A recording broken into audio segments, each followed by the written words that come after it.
తయారైందని ఆందోళన చెందుతూ ఉన్నారు.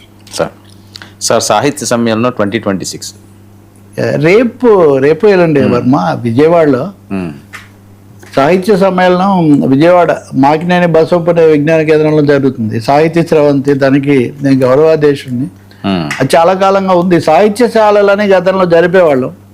ఇది ఒక 25 ఏళ్ల తర్వాత మళ్ళీ ఇప్పుడు మధ్యలో కూడా చాలా కార్యక్రమాలు జరిపాయంగా అది విజయవాడలో జరిగింది. మళ్ళీ ఇది సాహిత్య సమ్మేళనం అని ముఖ్యంగా యువత ఈ చదవడం అనేది తగ్గుతుందని ఏఐ జనరేషను జెన్ జీ ఇవన్నీ వచ్చి వీళ్ళు చదవడం లేదు ఇది అంటున్నప్పుడు నిజానికి చదవడం పెరిగింది.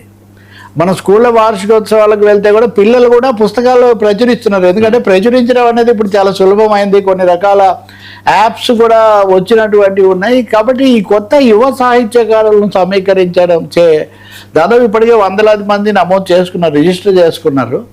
వీళ్ళందరితో కూడా ఈ 2 రోజుల పాటు 11, 12 తేదీల్లో రేపు రాచపాలెం చంద్రశేఖర్ రెడ్డి, ఆయన ప్రముఖ సాహిత్య విమర్శకుడు, కేంద్ర సాహిత్య అకాడమీ అవార్డు గ్రహీత, ఆయన ప్రారంభోపన్యాసం చేస్తారు. నేను అధ్యక్షోపన్యాసం అనేది చేస్తాను. ఆ తర్వాత వరుసగా ఒక 8 సెషన్స్, కథ, కవిత్వము, విమర్శ ఎప్పుడు లేనిది ఇప్పుడు మేము చేస్తుంది ఏంటంటే అదనంగా ఉపన్యాసాలు కాకుండా వచ్చిన వాళ్ళు కూడా వాళ్ళ అభిప్రాయాలు చెప్పే ఒక వేదికగా ఇది ఉండబోతుంది. యువ సాహిత్యకారులను ఎక్కువ పిలిచామన్నమాట.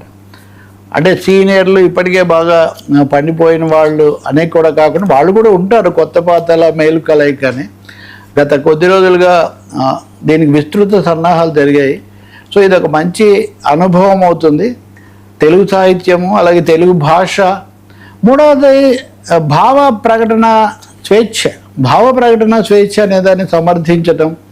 ఇలా చేయకూడదు, అలా చేయకూడదు, అడగకూడదు, ఆక్షేపించకూడదు, ప్రశ్నించకూడదు అన్నటువంటి వాటికి కూడా సాహిత్యము, సంస్కృతి, ఆలోచనలు అన్నీ ఉన్నదే సమాజాన్ని మరింత బాగు చేసుకోవడానికి, దోపిడీని, అన్యాయాలను ప్రశ్నించడానికి కదా. ఇలాంటి అనేక అంశాలు అక్కడ ప్రస్తావనకు వస్తాయని చెప్పి అనుకుంటున్నాం.